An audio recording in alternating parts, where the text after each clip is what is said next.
بسم اللہ الرحمن الرحیم۔ ناظرین اکرام، سورۃ الجمعہ پر ہمارا کلام جاری ہے۔ آج آیت نمبر 9 کا درس جو ہے وہ ہم سماعت کرنے کی سعادت حاصل کریں گے۔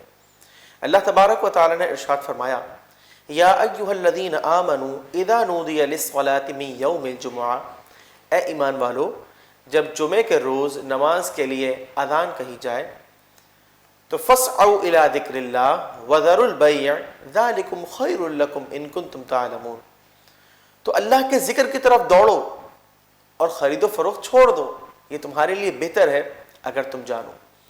ناظرین، اس آیت کریمہ کے اندر جمعۃ المبارک کے احکامات کا آغاز ہوا اور مومنین سے خطاب ہے کہ مسلمانوں کو یہ چاہیے کہ جب نماز جمعہ کے لیے اذان کہی جائے، اور اذا نودی للصلاۃ میں پہلی اذان مراد ہے۔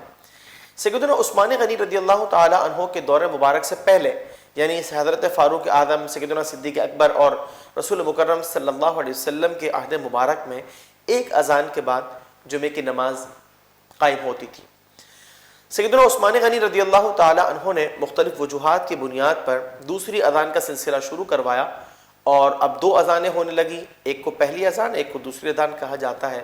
چنانچہ جس مسجد میں نمازی نے جمعہ ادا کرنا ہے، اس مسجد کی پہلی اذان کے بعد ہر قسم کی ایکٹیویٹی کو وہ ترک کر دیں۔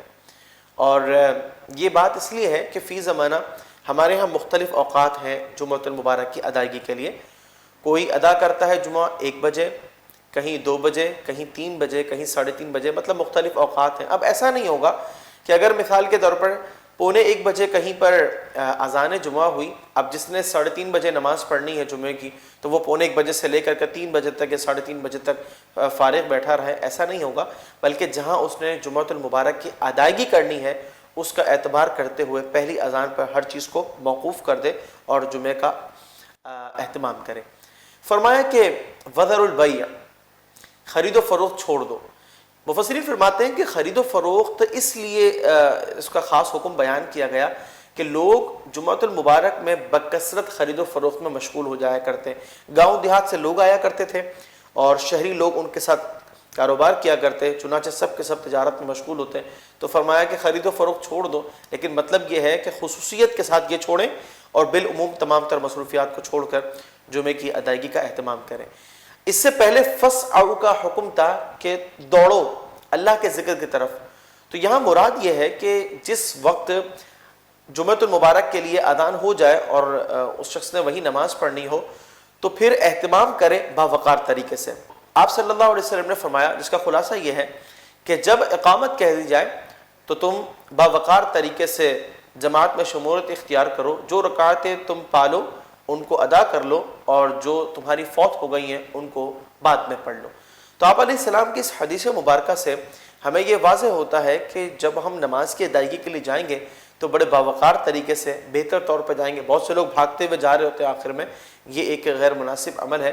پرسکون طریقے سے انسان کو جانا چاہیے۔ کوشش یہ کرے کہ اس طرح مسجد کے اندر جانے کا شیڈول بنائیں کہ جماعت ترک ہی نہ ہو، مطلب تکبیر اولیٰ بھی اس کو مل جائے۔ جو لوگ جمعے کو اہمیت نہیں دیتے ان کی خدمت میں آپ صلی اللہ علیہ وسلم کا فرمان سیدنا انس رضی اللہ تعالی عنہ سے مروی حدیث مبارکہ معجم الکبیر کی روایت، خلاصہ یہ ہے کہ جس شخص نے بغیر عذر 3 جمعے ترک کر دیے وہ منافقین میں لکھ دیا گیا۔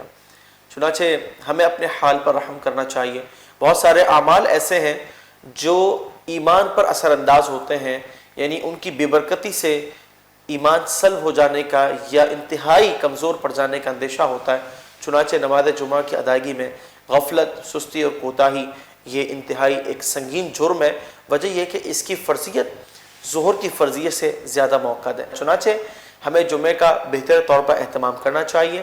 اس روز غسل کر کر، عطر لگا کر، صاف ستھرے اجلے کپڑے پہن کر اور وقت پر نماز جمعہ کے لیے ہمیں جانا چاہیے۔ کوشش کر کر مکمل خطبہ سماعت کرنا چاہیے۔ اردو میں جو خطبہ ہوتا ہے جسے بیان وغیرہ کہتے ہیں، اس میں بھی شمولیت اختیار کریں، اور نماز جمعہ کو بالاختتام ہم مکمل کریں تو یقیناً اللہ تبارک و تعالیٰ اس پیارے دن کی برکتوں سے ہمیں سرفراز فرمائے گا۔ القلم Islamic Center under the supervision of Mufti Munibur Rahman Zida Majdu.